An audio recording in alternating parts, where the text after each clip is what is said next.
நண்பர்களே, இன்று மார்ச் மாதம் 18ஆம் தேதி லண்டனில் இப்பொழுது நேரம் பிற்பகல் 3:43. போர் அலை தொடர்ச்சியாக மிகப்பெரிய தாக்குதல் நடவடிக்கைகளை ஈரான் மேற்கொண்டிருக்கிறது. ஈரானின் 62வது அலை தாக்குதல் இஸ்ரேல் மீது தொடர்ச்சியான தாக்குதல் நடவடிக்கைகள் இடம்பெற்று வருகின்றன. இஸ்ரேல் லெபனான் மீதும் தாக்குதல் நடவடிக்கைகளை மேற்கொண்டிருக்கிறது.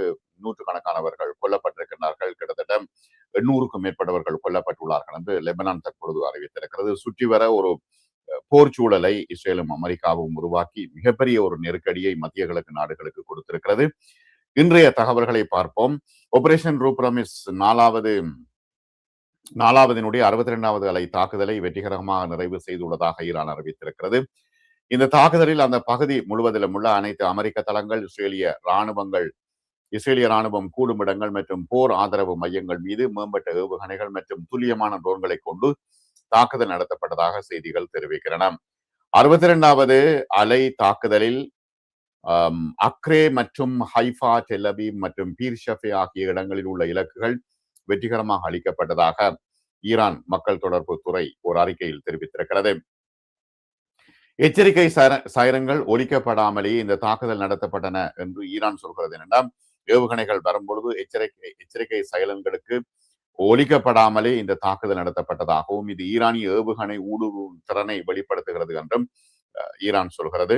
சமீபத்திய தாக்குதல்களில் பல்முனை கதிர் ஏவுகணைகள், ஹைபர் ஷேகான் ஏவுகணைகள், இமாத் ஏவுகணைகள் மற்றும் ஹஜ்ஹாசிம் ஏவுகணைகள் உள்ளிட்ட பல்வேறு சக்தி வாய்ந்த ஆயுதங்களை IRGC பயன்படுத்தியது என்றும் 3வது முறையாக அமெரிக்க தளங்கள் தகர்க்கப்பட்டதாகவும் செய்திகள் தெரிவிக்கின்றன. இந்த பகுதி முழுவதிலும் உள்ள அனைத்து அமெரிக்க தளங்களும் ஈரானிய படைகளால் குறிவைத்து தகர்க்கப்பட்டு கொண்டிருக்கின்றன என்று செய்திகள் வருகின்றன.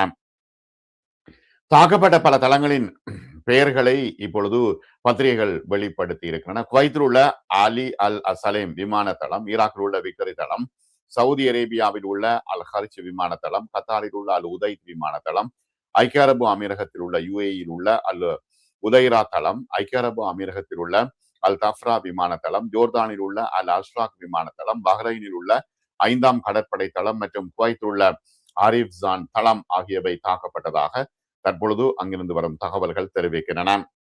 மோதல் ஆரம்பித்ததிலிருந்து அமெரிக்கா மற்றும் இஸ்ரேலிய இலக்குகளை நோக்கி 700 ஏவுகணைகளையும் 3600 ஆளில்லா விமானங்களையும் ஏவியதாக IRGC தெரிவித்திருக்கிறது. அதிவேக ஃபத்தா ஏவுகணைகள், 1 தொன் எடையுள்ள போர்க்குண்டுகளை கொண்ட ஹொரம்ஷார் ஏவுகணைகள் மற்றும் பல்வேறு துல்லியமான வழிநடத்தப்படும் அமைப்பு உள்ளிட்ட மேம்பட்ட ஆயுதங்களின் முழுமையான தொகுப்பை பயன்படுத்தி இந்த தாக்குதல் நடத்தப்படுவதாகவும் இஸ்ரேலிய ராணுவ இடங்கள் மட்டுமே குறிவைக்கப்படுகின்றன என்றும் ஈரான் தொடர்ந்து சொல்லி வருகிறது. பொது கட்டமைப்பு மற்றும் உள்கட்டமைப்புகளுக்கு பொதுமக்களின் உள்கட்டமைப்புகளுக்கு சேதம் விளைவிப்பதை தவிர்த்ததாக ஈரான் சொல்லிக் கொண்டிருக்கிறது. ஈரானுடைய உளவுத்துறை அமைச்சர் இஸ்மாயில் ஹதீப் இஸ்ரேலால் கொல்லப்பட்டதை ஈரான் ஜனாதிபதி உறுதிப்படுத்தி இருக்கின்றார். எக்ஸில் வெளியிட்ட ஒரு அறிக்கையில் இந்த கொலை ஒரு கோழைத்தனமான படுகொலை என்று அவர் தெரிவித்திருக்கின்றார். இஸ்ரேல் தொடர்ச்சியாக ஈரான் மீது தாக்குதலை நடத்தி வருகிறது. அதே போல இஸ்ரேல் மீதும் தொடர்ச்சியாக ஏவுகணை தாக்குதல்களை ஈரான் நடத்தி வருகிறது. இஸ்ரேல் மீதான ஈரானின் சமீபத்திய ஏவுகணை தாக்குதல்கள் பல இடங்களில் சேதத்தை ஏற்படுத்தியுள்ளதாக இஸ்ரேலிய ஊடகங்கள் தெரிவிக்கின்றன. டெல் அவீவின் கிழக்கே உள்ள ரமத் கானில் ஒரு கட்டிடத்தில் ஏற்பட்ட குறிப்பிடத்தக்க சேதத்தின் காட்சிகளை இஸ்ரேலிய டிவி தற்பொழுது ஒளிபரப்பி இருக்கிறது. ஈரானிய ஏவுகணையிலிருந்து ஏவப்பட்ட கொத்துக்குண்டு தாக்குதல்களால் மத்திய இஸ்ரேலில் உள்ள பல இடங்களில் சேதம் ஏற்பட்டுள்ளதாகவும் அவற்றில் ஒன்று ஒரு பெரிய வீடு தொடர்மாடி கட்டிடத்திற்கு சேதம் ஏற்படுத்தியதாகவும் அவசரகால சேவைகளை மேற்கோள் காட்டி டைம்ஸ் ஆஃப் இஸ்ரேல் செய்தி வெளியிட்டிருக்கிறது. ஜூன் மாத தாக்குதல்களுக்கு பிறகு ஈரானின் அணு ஆயுத செறிவூட்டல் திறன்களை மீண்டும் கட்டியெழுப்ப எந்த முயற்சியையும் அமெரிக்கா காணவில்லை என்று அமெரிக்காவின் தேசிய உளவுத்துறை இயக்குனர் துளசி காபட் தெரிவித்திருக்கிறார். அமெரிக்க செனட்டின் உளவுத்துறை குழுவிடம் கடந்த ஆண்டு ஜூன் மாதம் நடந்த தாக்குதல்களில் ஈரானின் அணு ஆயுத செறிவூட்டல் திட்டம் முற்றிலுமாக அளிக்கப்பட்டது என்றும் அதன் பிறகு தெஹ்ரான் தனது செறிவூட்டல் திறன்களை மீண்டும் கட்டியெழுப்ப எந்த முயற்சியையும் அமெரிக்கா காணவில்லை என்றும் அவர் தெரிவித்திருக்கின்றார். மத்திய கிழக்கில் அமெரிக்கா மற்றும் அதன் நட்பு நாடுகளின் நலன்களை தாக்கும் திறன் ஈரானுக்கும் அதன் பதிலளிக்கும் திறன் இன்னும் இருக்கிறது என்றும் அவர் தெரிவித்திருக்கின்றார். ஈரானின் தலைமை இந்த போரில் தப்பி பிழைத்தால் அது தனது ஏவுகணை மற்றும் ஆளில்லா விமான திட்டங்களை மீண்டும் கட்டியெழுப்ப பல ஆண்டு கால முயற்சியை தொடங்கும் என்றும் அவர் தற்பொழுது பத்திரிகையாளர் மாநாட்டில் தெரிவித்திருக்கின்றார்.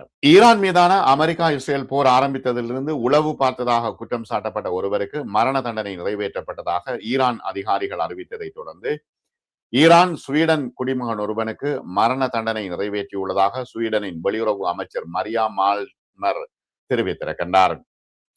ஈரானில் ஒரு ஸ்வீடன் குடிமகனுக்கு மரண தண்டனை நிறைவேற்றப்பட்டது தனக்கு கவலை அளித்ததாக அவர் தெரிவித்திருக்கின்றார் அறிக்கையில். மரண தண்டனை என்பது மனிதாபிமானமற்ற கொடூரமான மற்றும் மாற்ற முடியாத ஒரு தண்டனையாகும். ஸ்வீடன் ஐரோப்பிய ஒன்றியத்தின் மற்ற நாடுகளுடன் சேர்ந்து எல்லா சூழ்நிலைகளிலும் ஈரானை கண்டிக்கிறது என்றும் குறிப்பிட்டிருக்கின்றார்.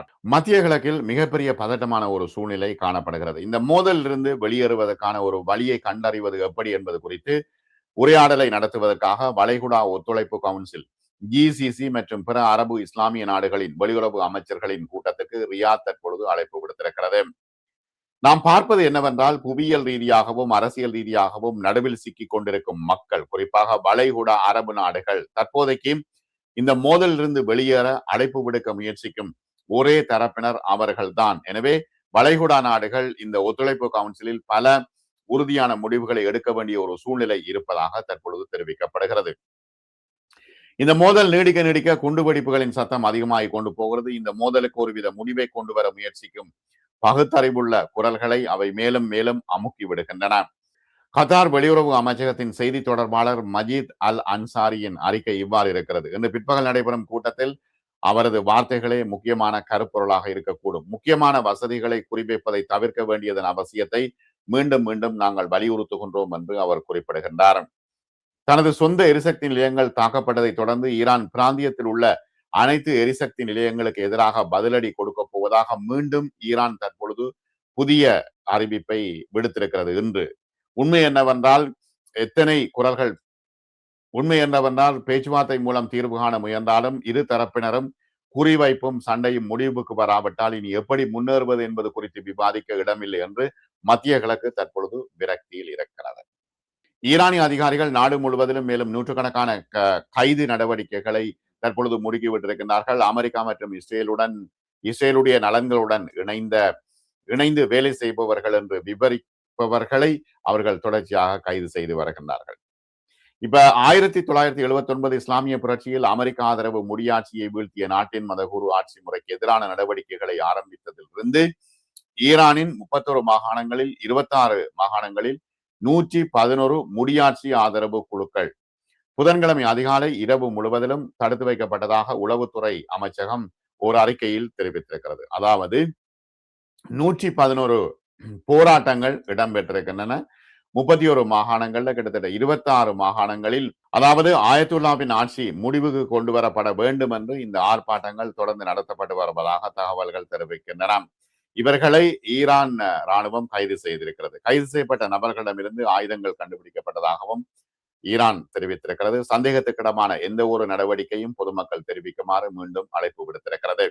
3வது வாரமாக 92 மில்லியனுக்கும் அதிகமான மக்களுக்கு ஈரான் முழுமையான இணைய முடக்கத்தை அமுல்படுத்தியுள்ள நிலையில் நாட்டுக்கு வெளியே உள்ள ஊடகங்களுக்கு காணொளிகளை அனுப்பியதற்காகவே 21 பேர் கைது செய்யப்பட்டதாக ஈரான் தெரிவித்திருக்கிறது.